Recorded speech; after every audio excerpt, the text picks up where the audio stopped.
प्रश्न। 3 साल की छोटी सी अवधि में ही यह आश्रम अस्तित्व में आया, जहां से पूरी पृथ्वी पर धर्म की ज्योति फैल रही है। अभी धरती पर यह अपने ढंग का अकेला और अप्रतिम धर्मधाम है, और आप ही उसके सब कुछ हैं, जन्मदाता, निर्माता और संचालक। मुझे अक्सर आश्चर्य होता है कि निर्माण और व्यवस्था का यह विशाल कार्य कामना को बीच में लाए बिना ही कैसे संभव हुआ। न तो मैं जन्मदाता हूं, न निर्माता और न संचालक। तुम जानते हो 23 घंटे तो मैं अपने कमरे में रहता, बाहर जाता भी नहीं, कमरे के बाहर नहीं जाता। ऐसे कहीं संचालन होता है? ऐसे कहीं निर्माण होता है? पूरे आश्रम से भी मैं परिचित नहीं, कहां क्या हो रहा है इसका भी मुझे कुछ पता नहीं। आश्रम के सब मकान भी मैंने नहीं देखे। ऐसे कहीं निर्माण होता है? नहीं, मैं निर्माता नहीं हूं, न जन्मदाता हूं और न संचालक हूं। मैं हूं ही नहीं, ज्यादा से ज्यादा बहाना। और इसे स्मरण रखना कि ये मेरा आश्रम नहीं है,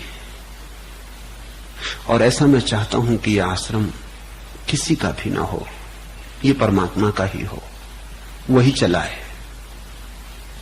मेरा उपयोग कर ले, तुम्हारा उपयोग कर ले, लेकिन हम निमित्त से ज्यादा ना हो। और जब वही चला रहा हो तो हम बीच बीच में ना आए, बीच में हमारे आने की कोई जरूरत भी नहीं। इसलिए अपने कमरे में बैठा रहता हूं, उससे कहता हूं तू चला, जिनके सिर पर सवार होना हो उनके सिर पर सवार हो जा और चला।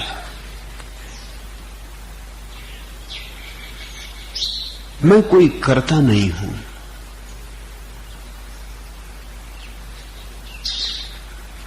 और इसीलिए बिना किसी कामना को बीच में लाए काम होता रहता। ये और भी विशाल होगा, ये और भी विराट होगा, क्योंकि विशाल के हाथ इसके पीछे। हमारे हाथ तो बड़े छोटे, इन हाथों से छोटी चीजें ही बनती, बड़ी चीजें नहीं बन सकती। लेकिन जब परमात्मा का हाथ कहीं होता है तब बात बदल जाती, तब चीजें विराट होने लगती, तब चीजें सब सीमाओं को तोड़ के बढ़ने लगती। मैं तो अपने कमरे में बैठा हूं, सारी दुनिया से लोग चले आ रहे, कैसे नाम सुन लेते हैं, कैसे उन तक खबर पहुंचती वो जाने। जरूर कोई उनके कान में कह जाता होगा, जरूर कोई उन्हें यहां भेजे दे रहा है। मोहम्मद के जीवन में एक बड़ा प्यारा उल्लेख है।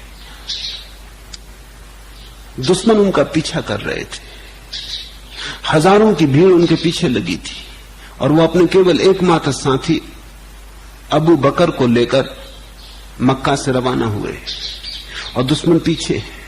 और ऐसी घड़ी आ गई कि दुश्मन कभी भी आकर उनको खत्म कर देंगे, तो वे गुफा में छिप रहे। गुफा के चारों तरफ हजारों लोग चक्कर काट रहे हैं और पता लगाने की कोशिश कर रहे हैं वहां कहां छिपे। गुफा के सामने भी लोग खड़े, और अबू बकर कप रहा है, और वो मोहम्मद का हाथ हिला के कहता है कि अब क्या होगा हजरत, हम 2 हैं और दुश्मन 1000 है, आज मौत निश्चित है। और मोहम्मद हंसते हैं, और मोहम्मद कहते हैं तू गिनती ठीक से कर, हम 2 नहीं 3 है। तो अबू बकर अपने चारों तरफ देखता, वो कहता क्या कह रहे हैं, आपका दिमाग तो खराब नहीं हो गया घबराहट में? 3 नहीं 2 हैं, मैं हूं और आप हैं। मोहम्मद कहते हैं फिर तूने गलती की, हम 2 का तो कुछ होना ना होना बराबर, तीसरे को देख, परमात्मा साथ है, हम 3 हैं। और मोहम्मद ठीक कह रहे हैं। वो हजारों दुश्मन चारों तरफ घूमते रहे, वो द्वार के सामने भी खड़े रहे गुफा के, और उनको मोहम्मद दिखाई ना पड़े, और वो धीरे धीरे घंटों भर मेहनत करके चले भी गए। वो जो तीसरा है वही महत्वपूर्ण है। नहीं, मैं नहीं चला रहा हूं, वही चला रहा है। जब तक उसकी मर्जी चलाए, जैसा उसकी मर्जी चलाए, जैसा मेरा उपयोग करना हो कर ले। इसलिए निश्चिंत हूं, इसलिए जो होता ठीक, जो नहीं होता वो भी ठीक। उसकी कोई हिसाब किताब भी नहीं रखता हूं।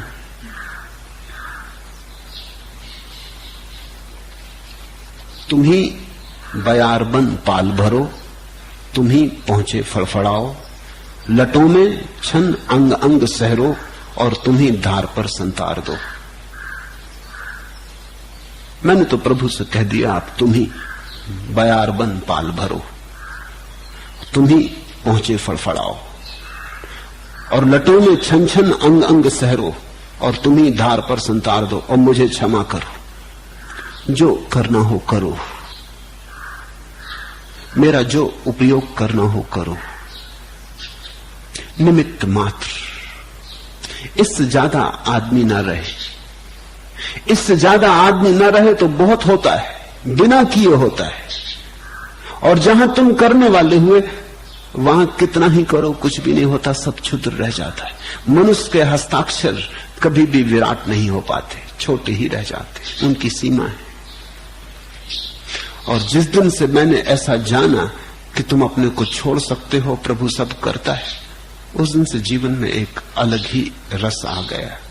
फूल की रेशमी रेशमी छाहें आज है केसर रंग रंगे वन। उसी दिन से दिखाई पड़ने लगा कि सब तरफ छाया है, फूल की रेशमी रेशमी छाहें, कोई धूप नहीं, कोई पीड़ा नहीं, कोई श्रम नहीं। आज है केसर रंग रंगे वन। उसी दिन से सारा जगत केसर में रंग गया। उसी दिन से तो तुम्हें केसरिया रंग में रंगना शुरू कर दिया। आज है केसर रंग रंगे